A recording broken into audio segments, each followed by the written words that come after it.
பணம் கொடுத்து எதிர்க்கட்சியினரை பாஜக இழுக்கிறது என்று திருவள்ளூர் தொகுதி காங்கிரஸ் வேட்பாளர் சசிகாந்த் செந்தில் குற்றம் சாட்டியுள்ளார்.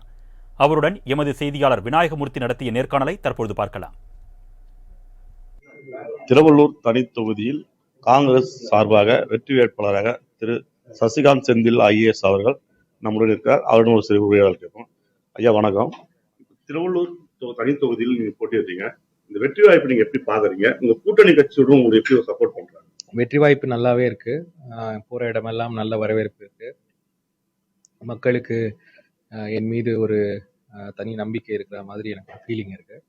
கூட்டணி கட்சிகள் மிகவும் அருமையாக, நாங்க ஒரு இந்தியா கூட்டணியாக எங்க பார்த்தாலும் எல்லா கொடிகளும் சேர்ந்து தான் போறோம். ரொம்ப அருமையா இருக்கு. நீங்க வந்து ஐஏஎஸ் கனடால பணியாற்றினீங்க. அந்த நேரத்துல பாஜக தலைமையில இருக்க திரு அண்ணாமலை அவர்களும் IPS பணியாற்றினாரு. 2 பேருக்கும் உள்ள வேறுபாடு என்னன்னு நீங்க பாக்குறீங்க? மக்களுக்கு அதை எப்படி நீங்க கொண்டு வர போறீங்க? 2 பேரும் வேற வேற மனிதர்கள், வேற வேற சிந்தனைகள். அவர் பாஜகல இருக்காரு, நான் காங்கிரஸ்ல இருக்கேன். இதுல இருந்தே எங்களுக்குள்ள இருக்க வேறுபாடு என்னன்னு தெரிஞ்சிருக்கும் எல்லாருக்கும். ஸோ இதை நான் கொண்டு போக வேண்டிய அவசியம் இருக்கான்னு எனக்கு தெரியல. பட் எங்க வேலையை நாங்க பார்த்துட்டு இருக்கோம், அவ்வளவுதான். கட்சியில பாத்தீங்கன்னா இப்போ அவர் பிஜேபியில இணைந்தது அப்புறம் பிஜேபி வளர்வதற்கான அடிப்படை கொண்டதுல இருந்து எல்லாருமே வரவேற்கிறாங்க. அது மாதிரி நீங்க ஒரு IAS இருந்து வந்திருக்கீங்க. உங்களை மக்கள் எப்படி பார்ப்பாங்கன்னு நீங்க எதிர்பார்க்குறீங்க? இல்ல, மக்கள் என்னுடைய வேலை என்ன, என்னுடைய சித்தாந்தம் என்ன, நான் என்ன பேசுறேன், இதை வச்சுதான் என்ன முடிவு, என்னை பத்தி டிசைட் பண்ண போறாங்க. பட் ஆர்கனைசேஷனல் ஒர்க் கண்டிப்பாக காங்கிரஸை பொறுத்த வரைக்கும் நாங்களும் ஒரு முக்கியமான ஒரு ஃபோக்கஸ்ல தான் இருக்கோம். அஃப்கோர்ஸ் எங்களுக்கு பாஜக மாதிரி எல்லாரையுமே காசு கொடுத்துலாம் வாங்க முடியாது.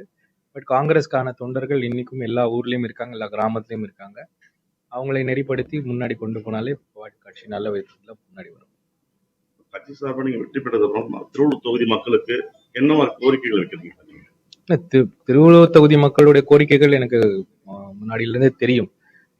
அது சின்ன சின்ன விஷயங்களா, இந்த வேப்பம்பேட்டு பிரிட்ஜா இருக்கலாம், இல்ல ட்ரெயின்கள் நிற்பது பத்தியா இருக்கலாம், இல்லைன்னா நிலத்தடி நீருடைய பிரச்சனைகளா இருக்கலாம், மெட்ராஸ்ல இருந்து வர அந்த சென்னையில இருந்து வர அந்த மினரல் வாட்டர் பிளான்ஸா இருக்கலாம்.